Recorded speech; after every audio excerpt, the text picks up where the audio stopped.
Shikha Srivastava from mathematics form. आज हम लोग क्या पढ़ने वाले हैं?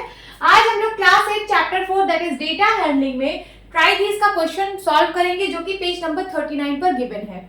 ये मैं अपडेटेड सिलेबस 2023 के अकॉर्डिंग पढ़ा रही हूँ। सो क्या है question? Draw an appropriate graph to represent the given information. ठीक है, यहाँ पे आपको इंफॉर्मेशन गिवन है, आपको इसके लिए एक एप्रोप्रिएट ग्राफ ड्रॉ करना है। यहाँ पे आपको ग्राफ के बारे में कुछ दिया नहीं है कि बार ग्राफ ड्रॉ करना है या सर्कल ग्राफ ड्रॉ करना है। आपको अपने दिमाग से सोच के यहाँ पे एक एप्रोप्रिएट ग्राफ ड्रॉ करना है। तो देखते हैं डेटा क्या गिवन है। यहाँ पे मंथ दिया हुआ है और नंबर ऑफ वॉचेस सोल्ड, किस मंथ में कितने नंबर ऑफ वॉचेस सोल्ड हो रही है इसका डेटा गिवन है। जुलाई मंथ में 1000 वॉच सोल्ड हुई थी, अगस्त मंथ में 1500 वॉच सोल्ड हुई है, सितंबर मंथ में 1500 वॉच सोल्ड हुई है, अक्टूबर मंथ में 2000 वॉच सोल्ड हुई है, नवंबर मंथ में 2500 वॉच सोल्ड हुई है, दिसंबर मंथ में 1500 वॉच सोल्ड हुई है। तो आपको यहाँ से देख के क्या लग रहा है कि कौन सा ग्राफ हम बनाएंगे, है ना? कौन सा ग्राफ यहाँ पे सुटेबल रहेगा बनाना? बार ग्राफ यहाँ पे सुटेबल रहेगा। यहाँ पे सर्कल ग्राफ नहीं बनेगा, क्योंकि यहाँ पे होल का कंपैरिजन पार्ट से नहीं किया जा रहा है। होल और पार्ट का यहाँ कोई रिलेशन नहीं है। यहाँ पे सेपरेट डेटा गिवन है कि जुलाई मंथ में इतनी वॉच सोल्ड हुई है, हर एक मंथ में इतनी वॉच सोल्ड हुई है, इसका सेपरेट डेटा गिवन है। तो हम लोग यहाँ पे बार ग्राफ ड्रॉ करेंगे। चलिए यहाँ पे बार ग्राफ हम लोग बना लेते हैं। बार ग्राफ कैसे बनता है? एक्स एक्सिस और वाई एक्सिस, दो एक्सिस होती है इसमें। यहाँ पे हम मंथ को लिखेंगे मंथ्स, और यहाँ पे क्या लिखेंगे? Number of watches sold, number of watches sold. ठीक है, अब यहाँ 2500 तक वॉच सोल्ड हुई है। तो अगर मैं इसको 1 2 3 4 लिखती चली जाऊंगी तो 2500 तो नहीं लिख पाऊंगी, है ना? तो हमें यहाँ पे कुछ स्केल लेना पड़ेगा। कुछ स्केल यहाँ पे ले लेते हैं। सपोज मैंने ले लिया 1 unit is equals to 500 watches. मैंने 1 यूनिट को 500 वॉच बोल दिया। ठीक है, अब यहाँ पे चलिए बना लेते हैं 0 500 का गैप रखना है, क्योंकि 1 यूनिट को मैंने 500 वॉच माना है। देन 500, देन 1000, देन 1500,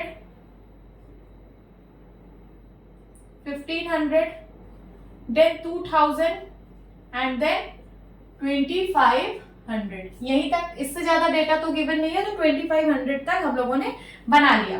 अब बार बनाना है तो यहाँ पे गैपिंग सेम लेनी पड़ेगी। सबसे पहले यहाँ पे जितना भी आप एक डिस्टेंस मेजर कर लीजिए, इतनी डिस्टेंस पे मार्क करिए। देन उसके बाद यहाँ पे बार बनेगा, फिर से उतनी डिस्टेंस लीजिए, है ना? ये जितनी डिस्टेंस यहाँ पे है उतनी डिस्टेंस, ये बार का विड्थ है।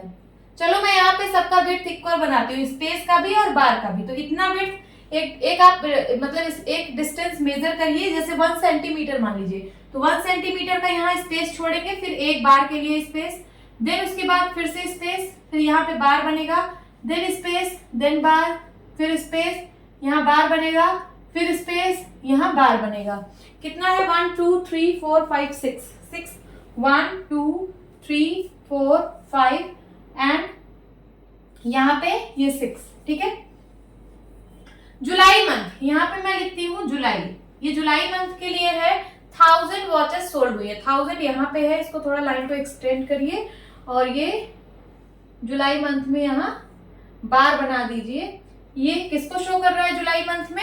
ये शो कर रहा है कि 1000 वॉचेस सोल्ड हुई हैं। देन उसके बाद अगस्त मंथ में 1500 यहाँ पे है, इसको थोड़ा एक्सटेंड करिए।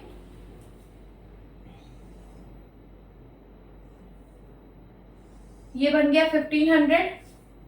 देन उसके बाद सितंबर मंथ में भी 1500, डॉटेड लाइन से एक्सटेंड करिए। देन उसके बाद यहाँ पे भी ये ऐसे बार बना देना है। ठीक है, सितंबर मंथ में भी बन गया। देन अक्टूबर मंथ में 2000 वॉच सोल्ड हुई है। 2000 यहाँ पे है,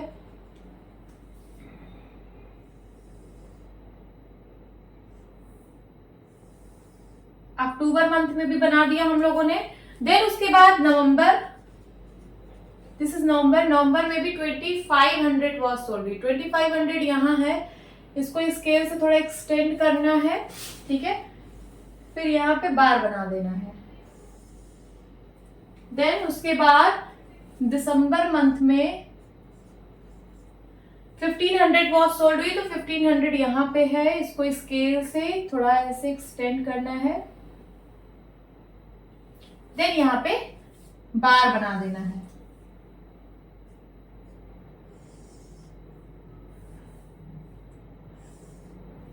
ठीक है, बना लिया। तो आपको ग्राफ बनाना था, हमने ग्राफ यहाँ पे बना दिया। अब यहाँ पे देखिए कितने आसानी से आप लोग इंफॉर्मेशन को रीड कर पा रहे हो। अगर मैं पूछ रही हूँ सितंबर मंथ में कितनी वॉच सोल्ड हुई थी, तो यहाँ 1500। अक्टूबर मंथ में कितनी वॉच सोल्ड हुई है, तो 2000। दिसंबर मंथ में 1500, नवंबर मंथ में 2500। तो ग्राफ जो है बेसिकली इंफॉर्मेशन को रीड करने में आसान बना देता है। ठीक है, तो यहाँ पे मैंने बार ग्राफ बना लिया। Now second question. Second question क्या है, वही क्वेश्चन है कि आपको एप्रोप्रिएट ग्राफ ड्रॉ करना है। यहाँ पे आपको कुछ इंफॉर्मेशन डेटा गिवन है, तो देखते हैं क्या दिया है। Children who prefer walking cycling, children जो प्रिफर करते हैं वॉकिंग करके आना और साइकिलिंग करके आना, कहाँ, स्कूल। स्कूल ए, 3 स्कूल का यहाँ पे डेटा गिवन है, स्कूल ए, स्कूल बी और स्कूल सी का। स्कूल ए में 40 बच्चे वॉक करके आते हैं और 45 बच्चे साइकिलिंग करके आते हैं। स्कूल बी में 55 बच्चे वॉकिंग करके आते हैं और 25 बच्चे साइकिलिंग करके आते हैं। स्कूल सी में 15 बच्चे वॉकिंग करके आते हैं और 35 बच्चे साइकिलिंग करके आते हैं। ठीक है, तो यहाँ पे जब आपको 2 इंफॉर्मेशन गिवन हो, किसी एक ही चीज के बारे में अगर 2 इंफॉर्मेशन गिवन है, 2 साइमल्टेनियसली इंफॉर्मेशन गिवन हो, तब हम उसमें डबल बार ग्राफ बनाते हैं। ठीक है, तो चलिए यहाँ पे हम डबल बार ग्राफ बनाते हैं, क्योंकि यहाँ पे 2 डेटा गिवन है।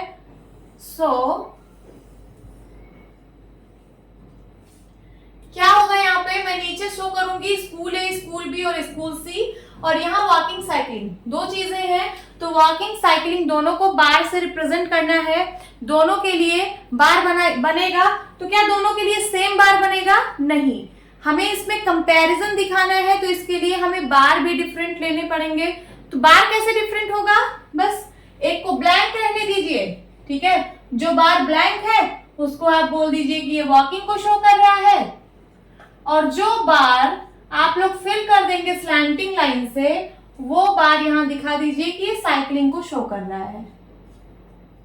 ठीक है, अब हम लोग बनाते हैं, और यहाँ मैक्सिमम 55 स्टूडेंट्स हैं, तो यहाँ हमें जो वाई एक्सिस है इस पे चिल्ड्रंस को दिखाना है।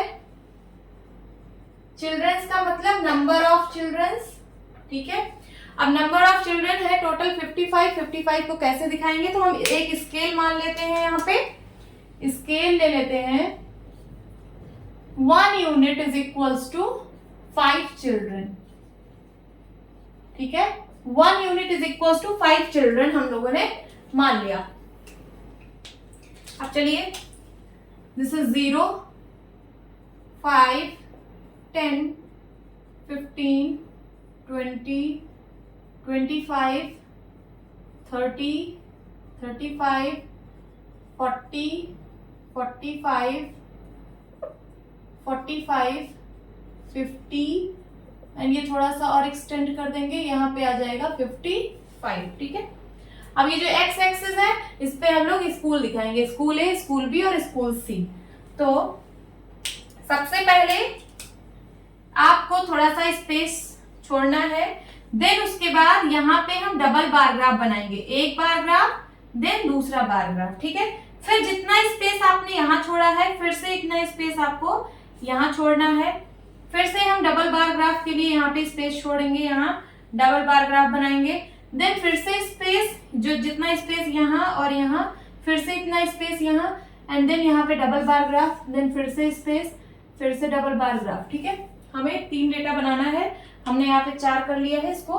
चलिए ठीक है, ये एक्स्ट्रा हो गया। अब चलिए ड्रॉ करते हैं। सो स्कूल ए में वॉक करके 40 बच्चे आते हैं, तो 40 कहाँ पे है, यहाँ पे है, इसको थोड़ा एक्सटेंड करिए।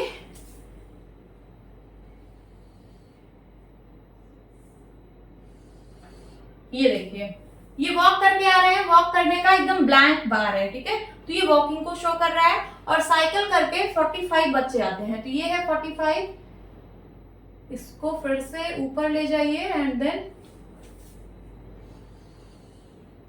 ये बन गया। इसको आप जो है स्लैंटिंग लाइन से फिल कर दीजिए। तो यहाँ डिफरेंस समझ में आएगा कि ये जो है ये वॉकिंग वाले बच्चे हैं और ये साइकिलिंग वाले बच्चे हैं। ये स्कूल ए की बात हो रही थी, स्कूल ए। देन स्कूल बी में 55 स्टूडेंट्स हैं जो कि वॉकिंग करके आते हैं।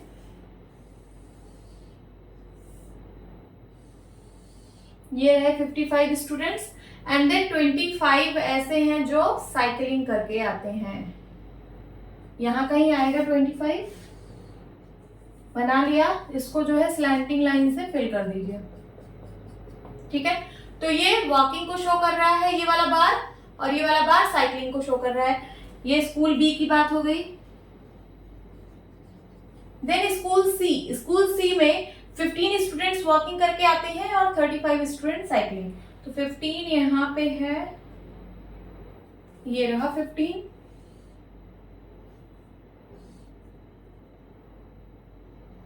बना दिया 15 एंड 35 यहां रहा।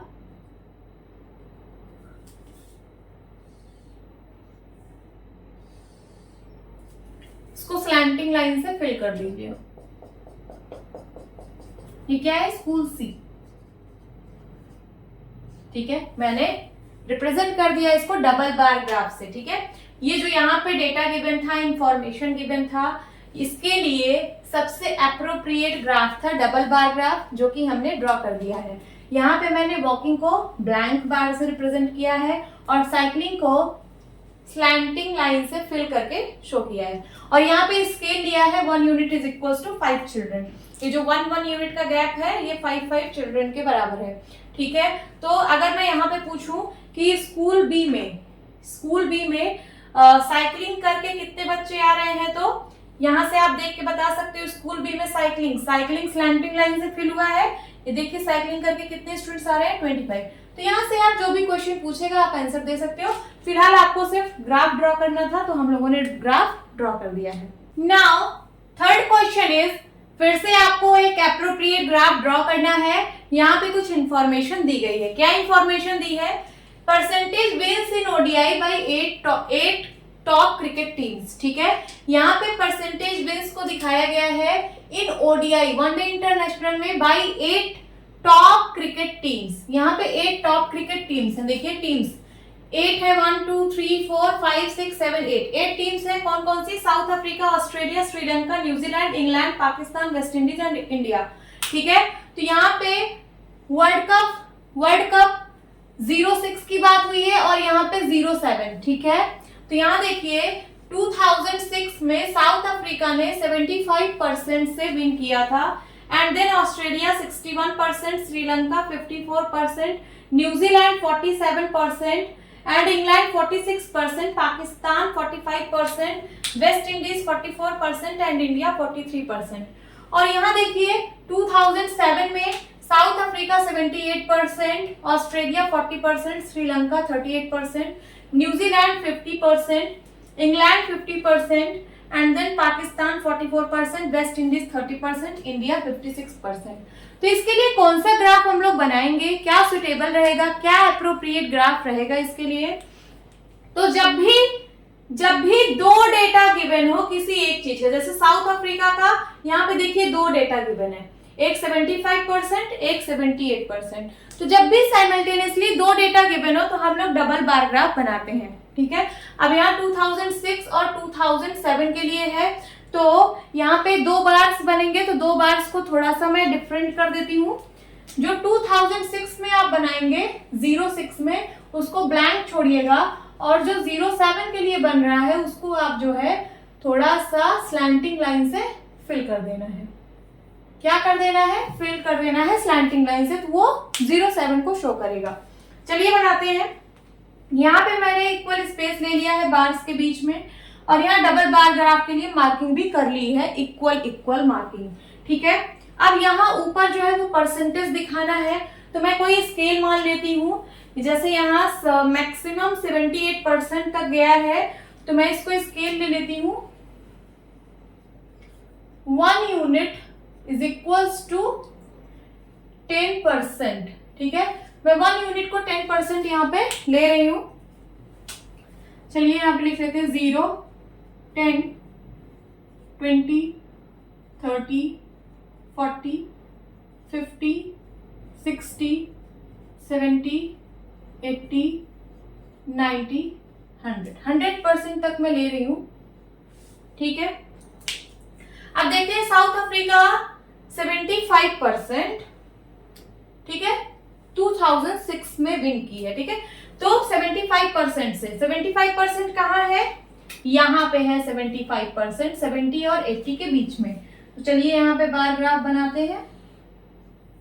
ये बना दिया बार ग्राफ। ठीक है, अब देखिए साउथ अफ्रीका 2007 में 78%। ठीक है, 78 कहाँ लाई करेगा, यही 80 से थोड़ा सा नीचे। ठीक है, यहाँ पे कहीं, तो ये हो जाएगा 78। इसको क्या करना है, इसको थोड़ा स्लैंटिंग लाइन से आप लोगों को दिखा देना है। ठीक है, अब ऑस्ट्रेलिया का देखिए, ऑस्ट्रेलिया 2006 में 61%, 61 यहाँ 60 के जस्ट एबव होगा।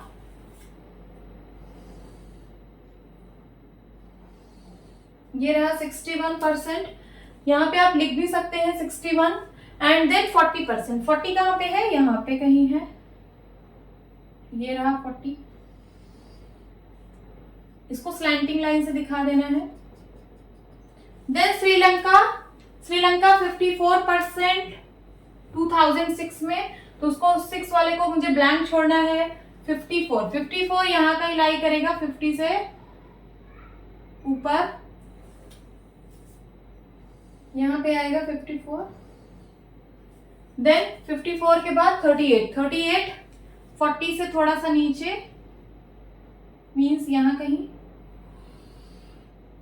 मेरे पास जगह कम है, इसलिए मैं बार ग्राफ को बहुत पतला पतला बना रही हूँ। आप लोग के पास पूरा स्पेस है, आप लोग बड़ा बड़ा बनाइएगा। ठीक है, अब न्यूजीलैंड में देखिए 47 एंड 50, 47% कहाँ लाई करेगा, यहाँ लाई करेगा 50 से थोड़ा सा नीचे। ये रहा 47%। एंड देन 50%, 50 यहाँ पे है, इससे थोड़ा सा ऊपर ले लीजिए, यहाँ पे ये रहा 50।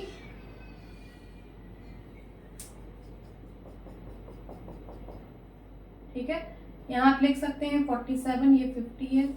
देन उसके बाद इंग्लैंड 46 और 50, तो 46 यहाँ कहीं लाई करेगा। This is 46। एंड देन उसके बाद 46 और 50 यही है।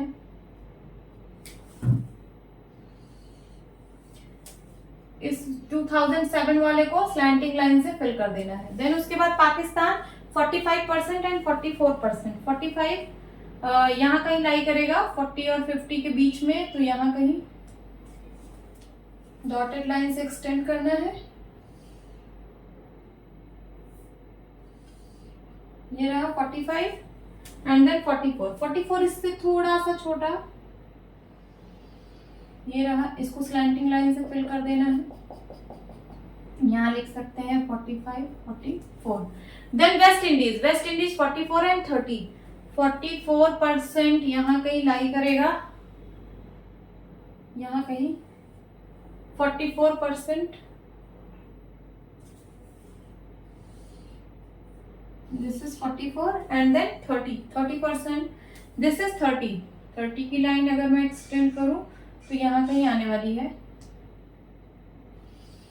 ठीक है, देन उसके बाद इंडिया 43 एंड 56, 43%, देयर इज 43, ये रहा यहाँ पे 43।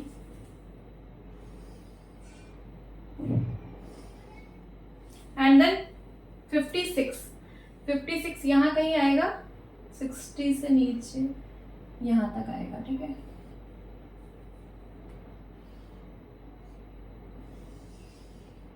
इसको स्लैंटिंग लाइन से फिल कर देना है। तो मैंने यहाँ पे ग्राफ बना लिया है। इसके लिए सबसे अप्रोप्रिएट ग्राफ रहेगा डबल बार ग्राफ, तो हम लोगों ने डबल बार ग्राफ बना लिया है। अब इससे रिलेटेड कुछ क्वेश्चन पूछा नहीं गया है, सिर्फ आपको ग्राफ ही ड्रॉ करना था, तो हम लोगों ने ग्राफ को ड्रॉ कर दिया है। अब हम ट्राई दिस का क्वेश्चन सॉल्व करेंगे जो कि पेज नंबर 40 पर गिवन है। क्या है ये question? Each of the following pie charts gives you a different piece of information. यहाँ जितने भी पाई चार्ट बने हैं ये डिफरेंट इंफॉर्मेशन को बता रहे हैं अबाउट योर क्लास, आपके क्लास के बारे में। Find the fraction of the circle representing each of these information. ये सर्कल में जो भी इंफॉर्मेशन है इसका आपको फ्रैक्शन वैल्यू फाइंड आउट करना है, ठीक है।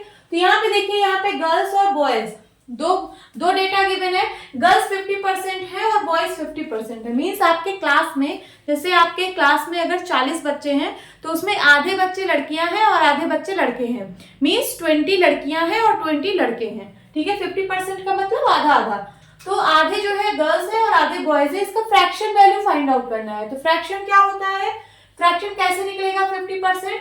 तो ये हो जाएगा क्या, 50/100, 50/100। इसको जब हम सिंप्लीफाई करेंगे तो ये 51 जा 50, 52 जा 100। इसकी फ्रैक्शन वैल्यू आ जाएगी 1/2। क्या आ जाएगी? 1/2। तो मैं यहाँ पे लिख दे रही हूँ, गर्ल्स का हो जाएगा, गर्ल्स की फ्रैक्शन वैल्यू आ गई 1/2 और यहाँ बॉयज की भी आ जाएगी 1/2। ये हो जाएगा 50/100। 0 से 0 कैंसिल आउट, 5 1 जा 5, 5 2 जा 10। क्या आ गया? 1/2, ठीक है। फ्रैक्शन वैल्यू 1/2 आएगी दोनों की।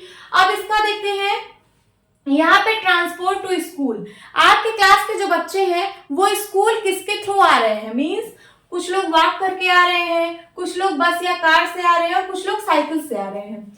जो वॉक करके आते हैं वो 40% बच्चे हैं और जो बस या कार से आते हैं वो 40% बच्चे हैं और जो साइकिल से आते हैं वो 20% स्टूडेंट्स हैं। तो इसका हमें फ्रैक्शन वैल्यू निकालना है। तो वॉक का कैसे निकालेंगे? वॉक का हो जाएगा 40/100। 0 से 0 कैंसिल, 2 2 जा 4, 2 5 जा 10। इसका फ्रैक्शन वैल्यू आ गया 2/5। देन उसके बाद साइकिल, साइकिल से कितने बच्चे आ रहे हैं इसका फ्रैक्शन वैल्यू निकालते हैं। 20% मींस 20/100। 0 से 0 कैंसिल आउट, 2 1 जा 2, 2 5 जा 10। तो क्या आ गया फ्रैक्शन वैल्यू? 1/5। बस और कार, बस और कार कितने परसेंट? 40%। तो 40/100 हो जाएगा। 2 2 जा 4, 2 5 जा 10। क्या आ गई फ्रैक्शन वैल्यू? तो 2/5। हमने यहाँ पे भी फ्रैक्शन वैल्यू निकाल ली। अब यहाँ पे देखिए, जो थर्ड वाला पाई चार्ट गिवन है, इसमें है लव हेट मैथमेटिक्स। मींस कितने बच्चे मैथमेटिक्स से लव करते हैं और कितने बच्चे मैथमेटिक्स से हेट कर रहे हैं। तो हेट का यहाँ परसेंटेज गिवन है, तो आपको इसका जो है फ्रैक्शन वैल्यू निकालना है। तो हेट का सबसे पहले हम लोग निकाल लेते हैं। ये हो जाएगा 15/100। 5 से सिंप्लीफाई होगा, 5 3 जा 15, 5 2 जा 10 और एक 0, तो 3/20 आ गया फ्रैक्शन वैल्यू। अब लव कितने बच्चे करेंगे? देखिए, आपको एक डेटा गिवन है, यहाँ पे सिर्फ 2 ही डेटा है, एक लव और एक हेट। जब हेट का 15% है तो बाकी बचा कितना? 100। टोटल 100% होता है, 100 में से 15% हेट कर रहे हैं, तो लव कितने परसेंट कर रहे हैं बताइए? 85% करेंगे कि नहीं?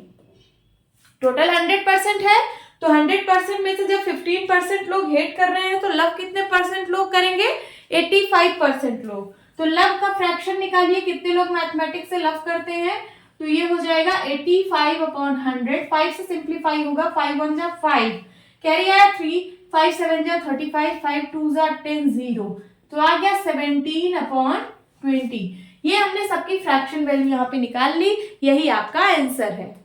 Now second question is answer the following questions based on the pie chart given figure 4.3। ये figure 4.3 पे जो pie chart given है, इस पे बेस्ड कुछ क्वेश्चंस पूछे गए हैं, उस क्वेश्चंस के आप लोगों को आंसर देने हैं। तो पहला क्वेश्चन है which type of programs are viewed the most। चलिए सबसे पहले हम इस पाई चार्ट को रीड करते हैं कि ये क्या डेटा गिवन है यहाँ पे। तो देखिए, यहाँ पे इंफॉर्मेटिव है, न्यूज, स्पोर्ट्स, इंटरटेनमेंट, ये चैनल की बात हो रही है। जो टीवी में चैनल होते हैं, इंटरटेनमेंट का जो चैनल है वो 50% लोग उसको वॉच कर रहे हैं, इंफॉर्मेटिव को 10% लोग वॉच करते हैं, न्यूज चैनल को 15% लोग और स्पोर्ट्स को 25% लोग वॉच कर रहे हैं। अब हम लोग चलिए आंसर देते हैं, which type of programmes are viewed the most. ठीक है, ये प्रोग्राम्स है बेसिकली, तो which types of programmes are viewed the most, कौन सा प्रोग्राम यहाँ सबसे ज्यादा देखा जा रहा है। तो देखिए सबसे बड़ा सेक्टर कौन सा है, ये वाला, तो ये किसका है, इंटरटेनमेंट का। तो आप यहां लिख दीजिए आंसर इंटरटेनमेंट।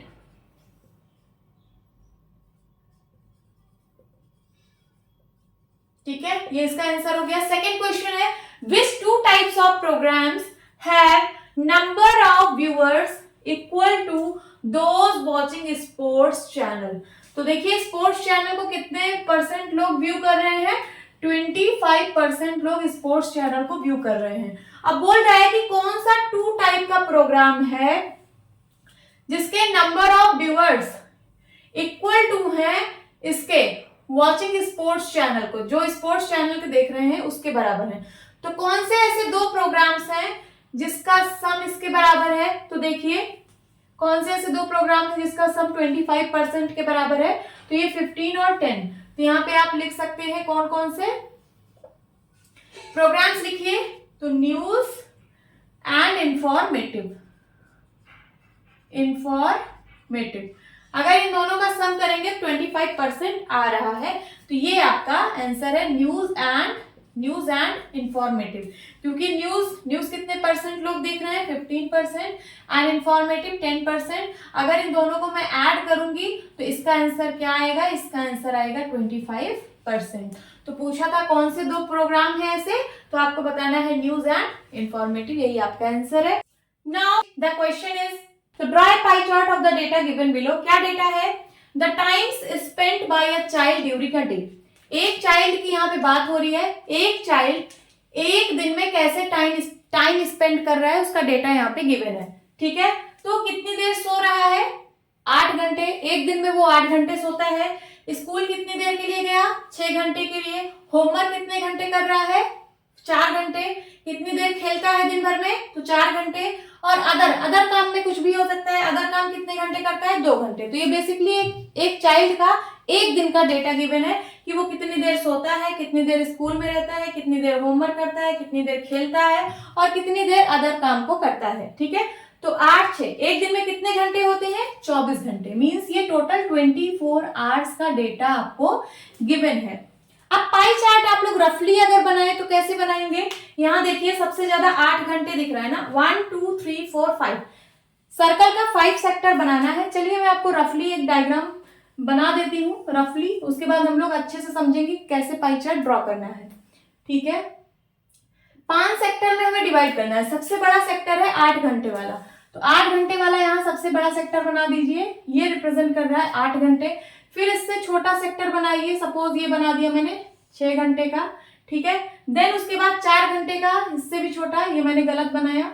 अभी यहाँ पे देखिए ये रहा 8 घंटे का। ठीक है, फिर 6 घंटे का, इससे थोड़ा छोटा, सपोज ये रहा 6 घंटे का। देन उसके बाद ये रहा 6 घंटे का। देन उसके बाद ये रहा 4 घंटे का। एंड देन फिर से 4 और 2, फिर से ये रहा 4 घंटे का और ये रहा 2 घंटे का। ठीक है, तो ये मैंने रफली ड्रॉ किया है। ये क्या है, 8 hours, then 6 hour, 4 hour, 4 hour and 2 hour. देखिए मैंने रफली ड्रॉ किया है। बट अगर हमें अच्छे से बनाना है तो उसके लिए क्या करना पड़ेगा, इस सेक्टर का एंगल हमें पता चल जाए, हर एक सेक्टर का एंगल हमें पता चल जाए तो हम ड्रॉ कर लेंगे, है ना। तो चलिए हम एंगल निकालते हैं। इसी एंगल को हम लोग सेंट्रल एंगल बोलते हैं। तो इसी एंगल को हमें फाइंड आउट करना है। तो यहाँ पे हम एक टेबल बनाए हैं।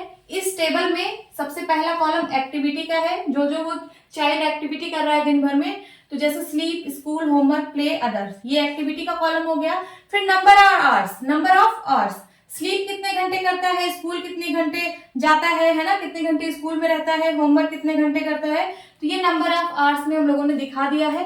अब इन फ्रैक्शन इसको हमें फ्रैक्शन में बदलना पड़ेगा। फ्रैक्शन क्या होता है, जैसे हमें इसका फ्रैक्शन चाहिए ना 8 घंटे, 8 घंटे का किससे, टोटल से। टोटल कितने घंटे एक दिन में, 24 घंटे। तो चलिए इसका फ्रैक्शन निकाल लेते हैं। ये हो जाएगा 8/24, है ना।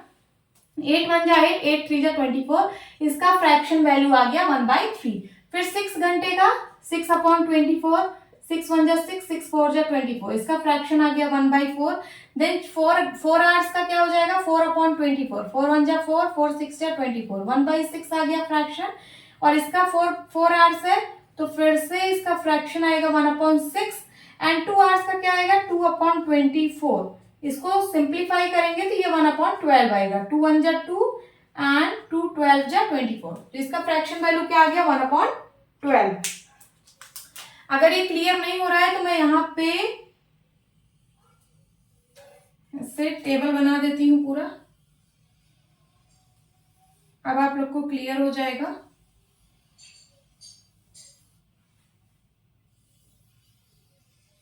ठीक है, ये मैंने टेबल बना दिया। अब सेंट्रल एंगल निकालेंगे। सेंट्रल एंगल कितने में से निकलेगा, किसका पार्ट है, मतलब ये जो सेक्टर है वो कितने का पार्ट है, तो ये 360 का एक पार्ट है ना, 360 डिग्री का एक पार्ट है ये एंगल, है ना। ये जो एंगल हम लोग निकालेंगे ये किससे निकालेंगे, ये 360 में से ये कितना एंगल है ये हमें पता करना है। टोटल 360 डिग्री का सर्कल बनता है, तो इसका मतलब इस फ्रैक्शन का, जो ये फ्रैक्शन आया है इसका 360 डिग्री कर देंगे। ठीक है, तो 1/3 ऑफ 360 डिग्री, ऑफ का मतलब मल्टीप्लाई 360 डिग्री। तो 3 1 जा 3, 3 1 जा 3, 3 2 जा 6, कितना आ गया 120 डिग्री। देन उसके बाद 1/4 इंटू 360 डिग्री करेंगे तो 4 9 जा 36, 90 डिग्री आएगा। फिर से 1/6 इंटू 360 करेंगे तो कितना आएगा, 6 6 जा 36, 60 डिग्री आ गया। देन उसके बाद 1/6 इंटू 360 डिग्री करेंगे तो फिर से 60 डिग्री आएगा। फिर उसके बाद 1/12 इंटू 360 करेंगे तो कितना आएगा, 12 3 जा 36, 30 डिग्री आएगा। कितना, 30 डिग्री आएगा। ठीक है, अब हम लोग को एंगल पता चल गया है हर एक सेक्टर का। अब हम लोग ड्रॉ करके एकदम परफेक्ट पाई चार्ट बनाएंगे। ठीक है, तो ये जो रफ इमेज बनाई है मैंने, इसको मैं इरेज कर देती हूँ। अब आप लोग कैसे बनाओगे, अब आप लोग बनाओगे सबसे पहले कंपास से एक सर्कल ड्रॉ कर लोगे। ठीक है, कंपास से एक सर्कल ड्रॉ कर लिया और इसका सेंटर यहां कहीं है। ठीक है, जहां पे आप कंपास की निडल रखोगे वही उसका सेंटर होगा सर्कल का, तो आप लोग को सेंटर पता है। उसके बाद कहीं भी एक लाइन ऐसे ड्रॉ कर लीजिए। ठीक है, ड्रॉ कर लिया। अब अपने प्रोटेक्टर यानी डी को उठाइए। डी का सेंटर, डी का एक सेंटर होता है, इस सेंटर पे लाके रख दीजिए। ठीक है, फिर यहां से एंगल देखिए, एंगल यहां से देखिए कि 120 डिग्री कहां बन रहा है। ठीक है, तो अगर आप इसको प्रोटेक्टर के सेंटर को इसके सेंटर पे रखेंगे तो यहां से एंगल दिखना आपको शुरू होगा। 10 20 30 40 50 60 90 90 100 110 120। तो 120 आपको यहां कहीं मिलेगा, यहां कहीं। तो आप ऐसे उसको मार्क कर देना। ऐसे प्रोटेक्टर को आप रखे हो, जहां पे भी मिले आप उसको ऐसे मार्क कर देना। ठीक है, फिर उसके बाद इसको हटा के एक स्केल रखना, फिर यहां से ऐसे लाइन ऐसे ड्रॉ कर देना।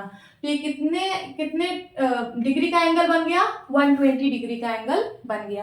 फिर उसके बाद अपने प्रोटेक्टर को अब यहां पे रखना है, ऐसे रखना है, ऐसे देखिए, ये इसका डी इस साइड आना चाहिए, इसका सेंटर यहां होना चाहिए प्रोटेक्टर का सेंटर यहां रख के इसको इस वाली लाइन, जो प्रोटेक्टर का बेस होगा उस बेस पे ये वाली लाइन मैच करनी चाहिए। ठीक है, और सेंटर यहां होना चाहिए।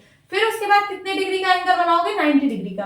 तो यहां से 90 डिग्री, यहां से आप एंगल काउंट करोगे उस प्रोटेक्टर पे, 10 20 30 40 50 60 90 जहां पे भी आ जाए वहां पे आप ऐसे मार्क कर देना। फिर एक स्केल रख के इसको ऐसे ड्रॉ कर देना। तो ये कितने डिग्री का एंगल बन गया, 90 डिग्री का। ठीक है, देन उसके बाद 60, फिर से यहाँ पे आप अपना डी रखना, सेंटर यहाँ होना चाहिए, बेस लाइन ये वाली होनी चाहिए। फिर यहाँ देखना कि 60 डिग्री कहाँ बन रहा है, यहाँ कहीं बनेगा। ठीक है, तो यहाँ आप मार्क कर लेना। देन स्केल से इसको ऐसे, स्केल से आप इसको ऐसे ज्वाइन कर देना। तो ये कितने डिग्री का एंगल बन गया, ये 60 डिग्री। फिर से 60 डिग्री, फिर से आपको यहाँ प्रोटेक्टर रखना है, इसका सेंटर यहाँ होना चाहिए, बेस लाइन ये होनी चाहिए। फिर से यहाँ देखना, यहाँ कहीं 60 डिग्री मिलेगा तो इसको ऐसे मार्क कर देना। So this is 60 degree. फिर यहाँ पे जो बचा वो 30 डिग्री हो जाएगा, लास्ट वाला। ये आपका परफेक्ट पाई चार्ट बना है। अब यहाँ पे आप लिख दीजिए जो जो एक्टिविटी वो कर रहा था, जैसे यहाँ पे स्लीप कर रहा था इतनी देर, देन उसके बाद 6 आवर्स, 6 आवर्स में कितना एंगल बना है 90 डिग्री में, ये वाला, इतनी देर वो स्कूल में है, ठीक है। देन उसके बाद होमवर्क, ये 60 डिग्री वाले एंगल में ये होमवर्क, एंड 60 डिग्री वाले एंगल में प्ले, ठीक है। और 30 डिग्री वाले एंगल में क्या एक्टिविटी है, अदर्स, ठीक है। अब यहाँ पे आप आवर्स भी दिखा सकते हो कि कितने घंटे क्या कर रहा था। तो स्लीप वो 8 घंटे कर रहा था, 8 आवर्स। देन उसके बाद 6 आवर्स स्कूल में है। देन उसके बाद होमवर्क कितनी देर करता है, तो 4 आवर्स। खेलता कितनी देर है, 4 आवर्स, एंड अदर्स 2 आवर्स। जो अदर काम है वो 2 घंटे उसको टाइम लगते हैं करने में। तो होप स्टूडेंट्स आपको पाई चार्ट ड्रॉ करना अच्छे से समझ आया होगा। अब हम ट्राई दिस का क्वेश्चन सॉल्व करेंगे जो कि पेज नंबर 45 पर गिवन है। क्या है question, if you try to start a scooter, अगर आप एक स्कूटर को ट्राई करते हुए स्टार्ट करने के लिए, then what are the possible outcomes, उसके क्या क्या आउटकम्स हो सकते हैं, ठीक है। अगर आप कोई स्कूटर को स्टार्ट कर रहे हो, स्टार्ट करने की कोशिश कर रहे हो, तो क्या क्या आउटकम्स हो सकते हैं। तो या तो वो स्कूटर स्टार्ट होगी या तो स्कूटर नहीं स्टार्ट होगी, है ना। तो इसके क्या क्या आउटकम्स हो सकते हैं, तो लिखिए यहाँ पे स्टार्ट या फिर डज नॉट स्टार्ट। इसके 2 ही आउटकम हो सकते हैं, या तो स्टार्ट होगी या तो स्टार्ट नहीं होगी। Now second question is when a die is thrown, what are the 6 possible outcomes? जब आप एक डाई को थ्रो करते हो तो क्या क्या उसके 6 पॉसिबल आउटकम्स हो सकते हैं। डाई का मतलब लूडो की गिट्टी, जैसे आप लोगों ने देखी है ना, लूडो जिससे खेलते हो, तो वो डाई होती है ना। जब आप डाई को थ्रो करते हो तो क्या क्या पॉसिबल आउटकम आ सकता है, या तो 1 आएगा, या तो 2 आएगा, या तो 3, या तो 4, या तो 5, या तो 6।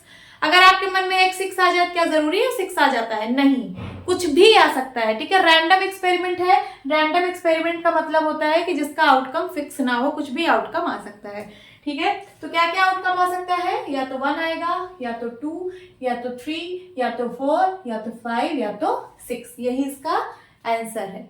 Now third question is when you spin the wheel shown, ठीक है। एक व्हील यहाँ पे गिवन है, जब आप इसको स्पिन करोगे what are the possible outcomes, तो क्या क्या पॉसिबल आउटकम्स आ सकते हैं। स्पिन करने का मतलब है इसको ऐसे घुमा देना, ठीक है। इस स्पिन को ऐसे घुमा दो तो क्या क्या पॉसिबल आउटकम्स आ सकते हैं। ये देखिए यहाँ पे एक पॉइंटर गिवन है जो रेड कलर से मैंने यहाँ पे बनाया है। Outcomes here means the sector at which the pointer stop. यहाँ पे आउटकम का मतलब है कि कौन से सेक्टर पे पॉइंटर स्टॉप होगा। जैसे आप इस व्हील को घुमा रहे हो तो ये पॉइंटर फिक्स है, ये पॉइंटर नहीं हिल रहा है, ये पॉइंटर इसी जगह फिक्स है।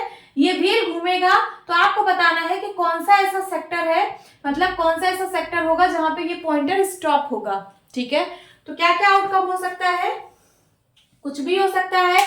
ये ए पे भी स्टॉप हो सकता है, बी पे भी स्टॉप हो सकता है, सी पे भी स्टॉप हो सकता है, या फिर हो सकता है किसी भी सेक्टर में ना स्टॉप होके इसके यहाँ पे स्टॉप हो जाए, इस रेडियस पे। जैसे यहाँ पे 3 रेडियस गिवन है तो यहाँ पे हो सकता है किसी एक रेडियस पे स्टॉप हो जाए।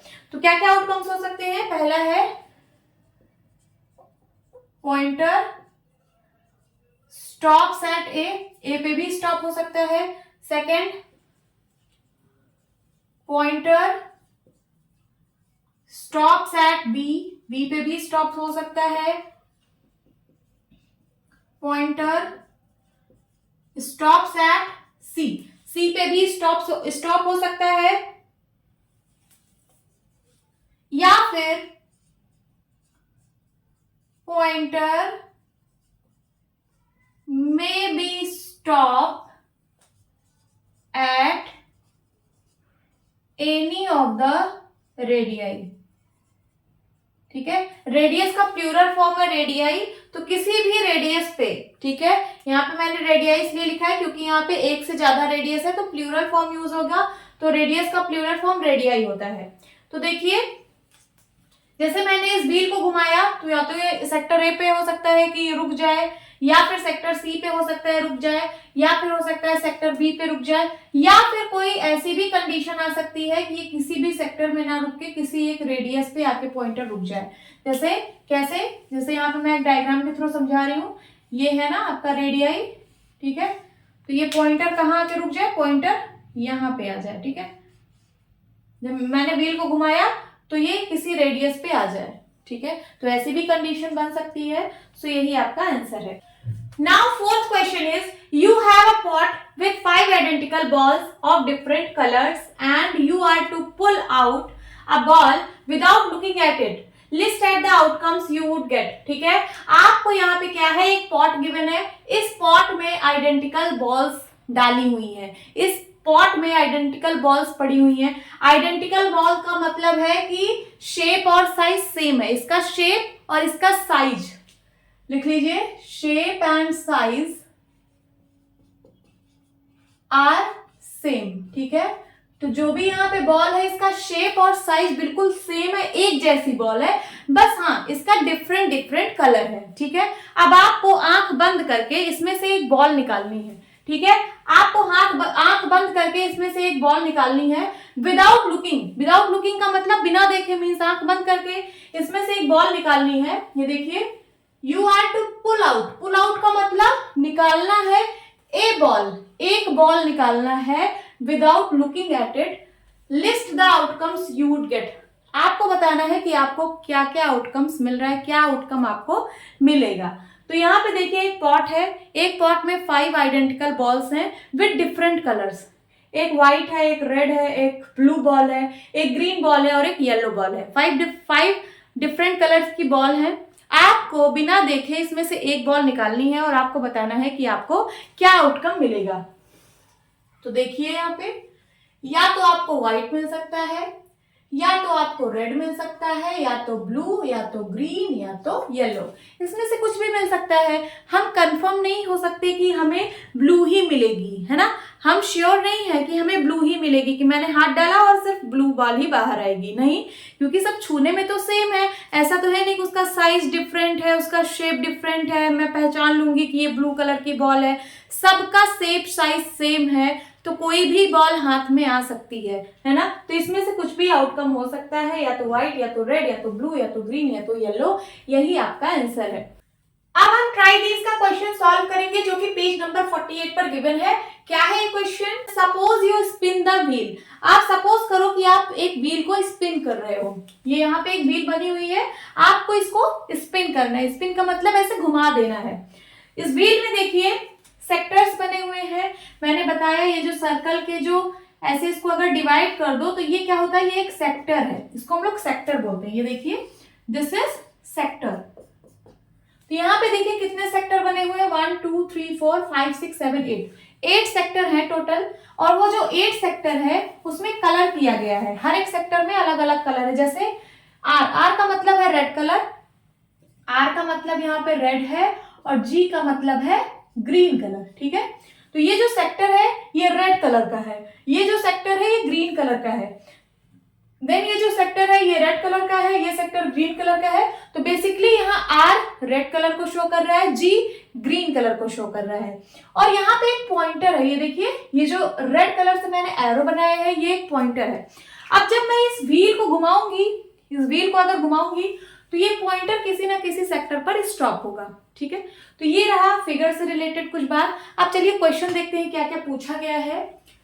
List the number of outcomes of getting green sector. देखिए ग्रीन सेक्टर आने के कितने आउटकम्स हैं, नंबर ऑफ आउटकम्स आपको नंबर में बताना है। ठीक है, ग्रीन सेक्टर आने के कितने नंबर ऑफ आउटकम्स हैं। तो देखिए यहाँ पे ग्रीन कितनी जगह पे है, 1 2 3 4 5। ठीक है, तो नंबर ऑफ आउटकम्स कितने हैं ग्रीन सेक्टर आने के, 5। जब आप इस व्हील को घुमाओगे तो या तो इस ग्रीन पे आ सकता है, या तो इस ग्रीन पे, या तो इस ग्रीन पे, या तो इस ग्रीन पे, या तो इस ग्रीन पे, है ना। तो ये क्या है, ये फेवरेबल है, मींस जो हमको चाहिए ग्रीन सेक्टर कितने नंबर हो सकते हैं, तो 5 नंबर ऑफ आउटकम्स हो सकते हैं। ठीक है, तो यहाँ पे यही पूछा है, लिख लीजिए number of outcomes of getting a green sector. कितना हो जाएगा? 1 2 3 4 5 नंबर। एंड देन दूसरा क्या पूछ रहा है? And not getting a green sector.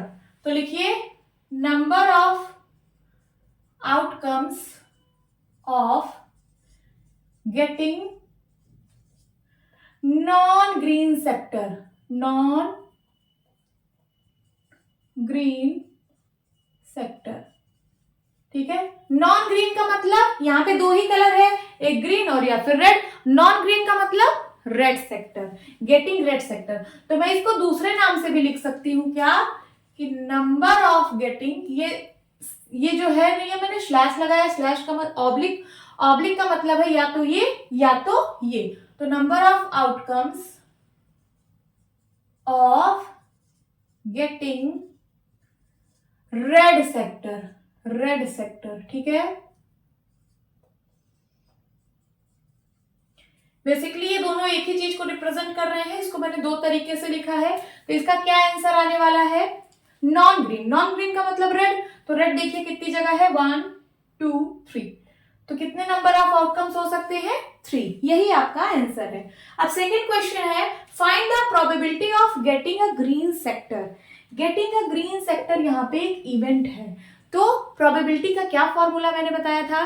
Probability का फॉर्मूला होता है number of favourable outcomes upon total number of outcomes. तो सबसे पहले यहां पे लिखिए टोटल नंबर ऑफ आउटकम्स।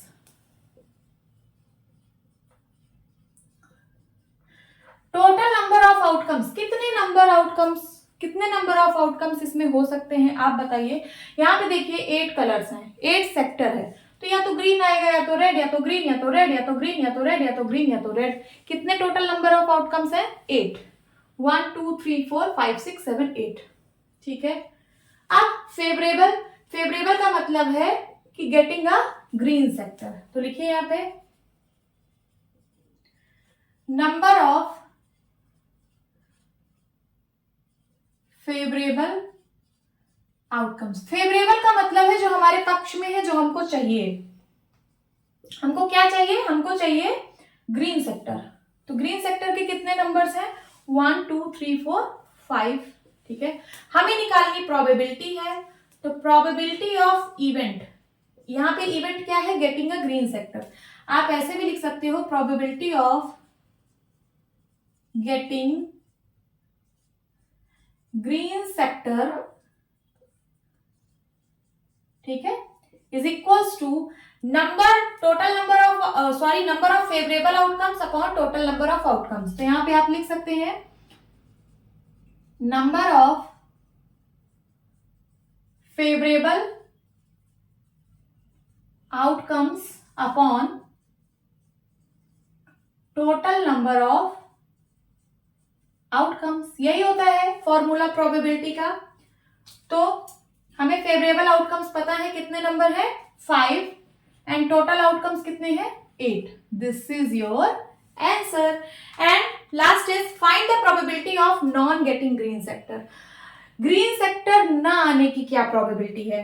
तो यहां पे फिर से टोटल नंबर ऑफ आउटकम्स 8 है। लिख लीजिए टोटल नंबर ऑफ आउटकम्स, ठीक है। जब आप इस व्हील को स्पिन करोगे तो टोटल नंबर ऑफ आउटकम्स 8 होंगे।